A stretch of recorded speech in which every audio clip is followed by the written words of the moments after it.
They also issued an honorary PA degree to Henry Buddy Treadwel at the same time they issued their first African-American PA student degree as well. So what the story with Buddy is, Dr.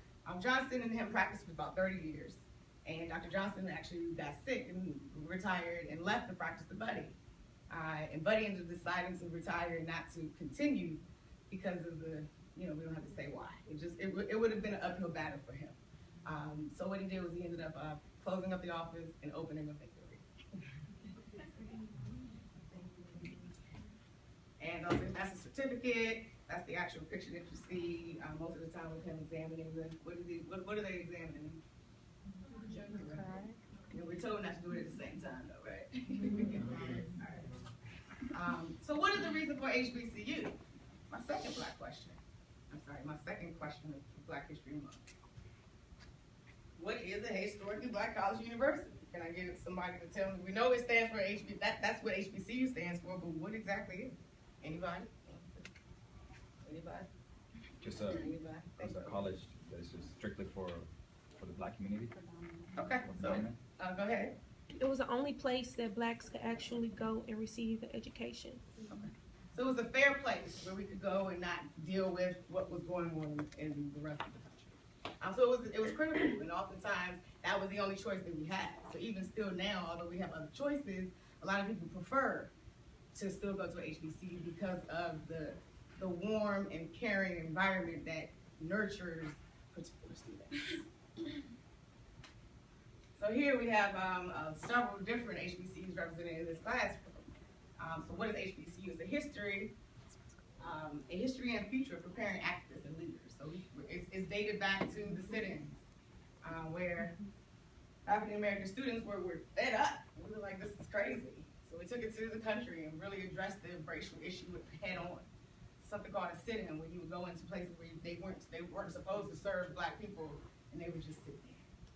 And oftentimes they weren't greeted too nicely, as you see on the left.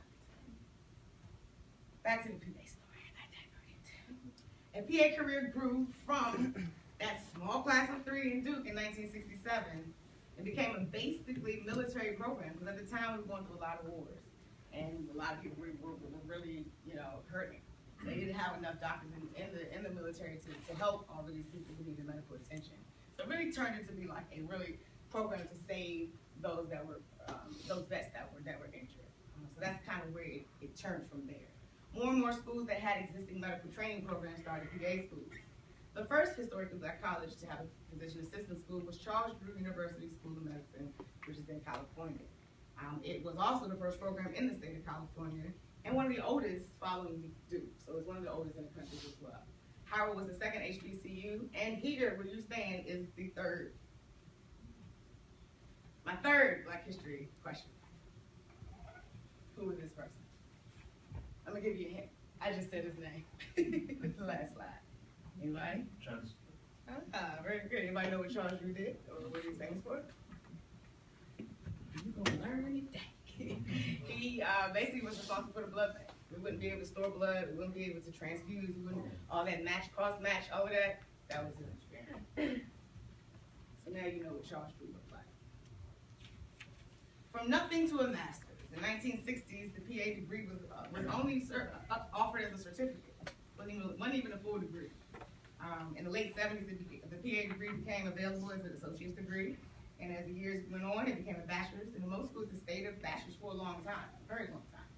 And it wasn't until 2013 it was made a 2 to 3 year master's degree, which is pretty much why most of us are here today. University of Maryland Eastern Shore is the only HBCU currently right now able to offer a master's degree program. This program was only established not too long ago. You are Black history as a student attending this program today. The last Black history fact. What does UGRR mean? Anybody know? Underground Railroad. Anybody? It was in Hurlock. No. Underground. You see it all the time. Driving down the street from here to DC, you see signs of it all throughout the transportation, or whatever, highways. I stands for, I'll give you another hint, She said it. Okay, sorry. So the Underground Railroad. Anybody know anything about the Underground Railroad? Harriet Tubman. So the reason why I bring this up is because this is where it was. Out of any places in the country, like we're pretty much on fertile ground because this is where the Underground Railroad was. Is it a real railroad underground in a tunnel? No. No, it's not. But what it was at night, it was, well, I'll just leave. I'll let them talk. Then after this, we're done. So I'm gonna just kind of go to the internet real quick, if possible. Sorry.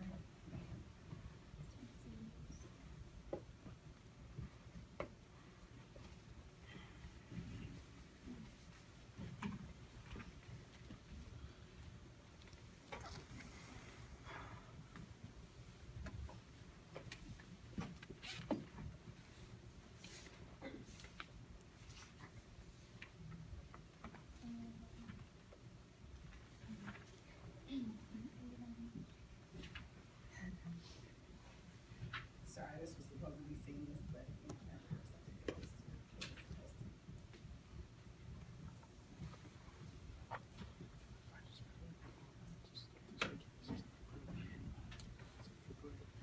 And in 5 minutes, we'll be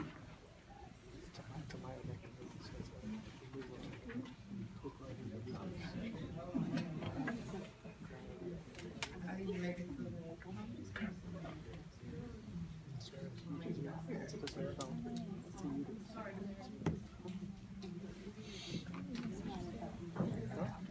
Sarah. She don't. I'm like, you know,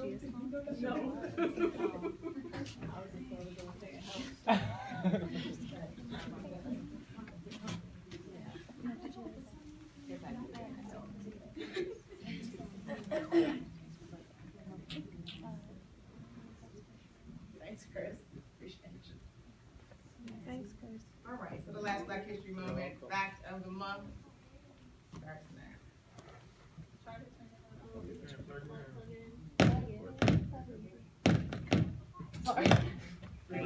But lived her life helping others achieve their freedom. She really helped Black people have a sense of self, a sense of freedom, and a sense that, you know, slavery was not right.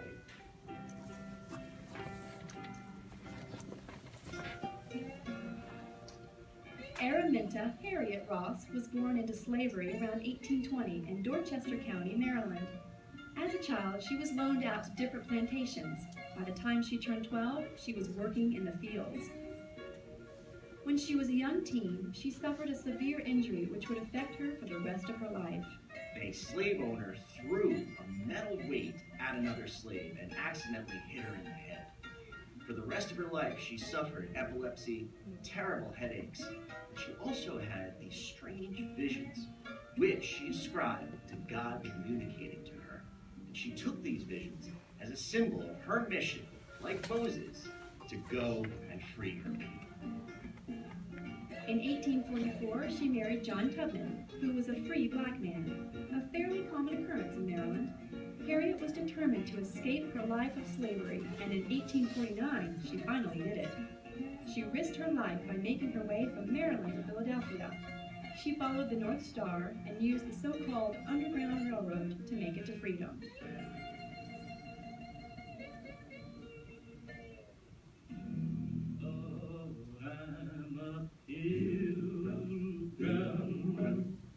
The Underground Railroad was an organized group of free blacks, whites, and Christian abolitionists who helped slaves escape to the north.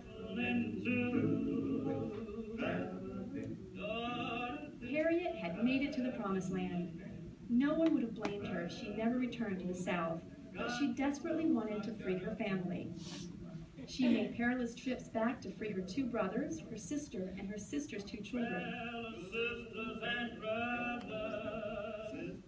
When she made a 3rd trip to get her husband, she found he had taken another wife.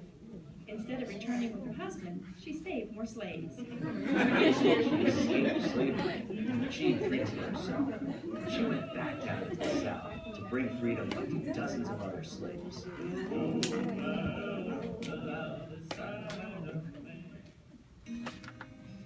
Harriet was clever as she was brave. figuring out countless tricks to bring many slaves to freedom over the next several years. The fact that she developed these paths and trails that took people through the country, and they traveled at night, and they used boats to have secret codes and know the paths, and then to bring people north across the Mason-Dixon line into Ohio to find freedom. So she was a pioneer, and I think a very, very strong woman. Her legendary status as an Underground Railroad conductor earned her the nickname Moses. Well, I think Harriet Tubman's name, Moses, comes from Moses from the Bible, leading people to freedom, and it's a very, very proper name, I think, for her, and one that she definitely lived up to.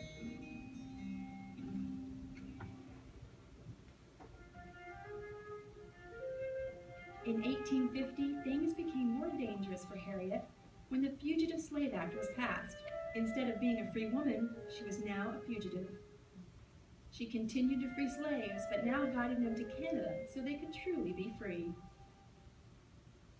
From 1851 to 1857, Harriet lived mostly north of the border in St. Catharines, Canada.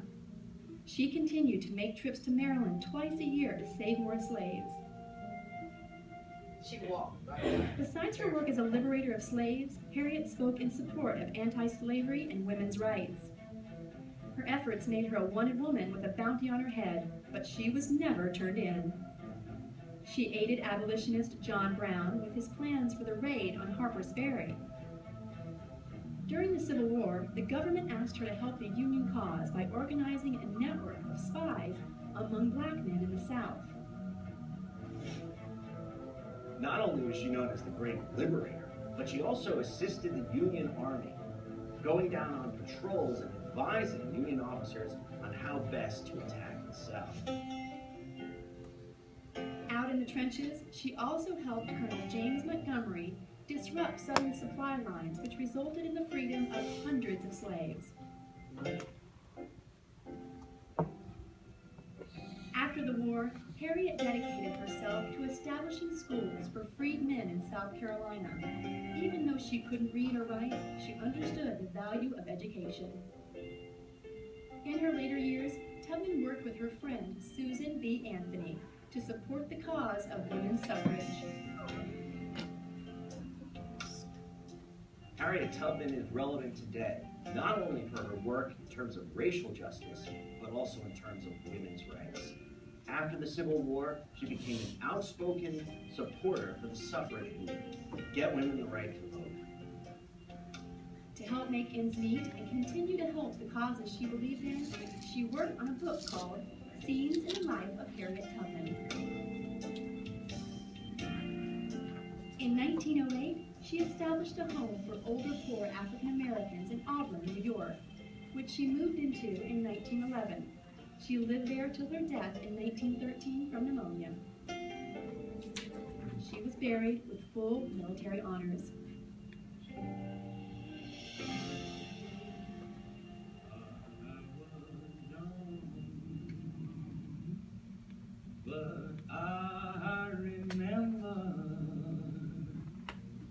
Harriet Tubman has a lot of significance for black people, particularly in the age of Obama, because she kind of started the liberation of black people, in the days of slavery, and really set the path of civil rights in the United States. Harriet Tubman's bravery and determination allowed her to accomplish incredible things throughout her amazing life. She is someone that you cannot forget. She is someone that really kind of changed our perception of what equality and freedom and liberation and civil rights mean.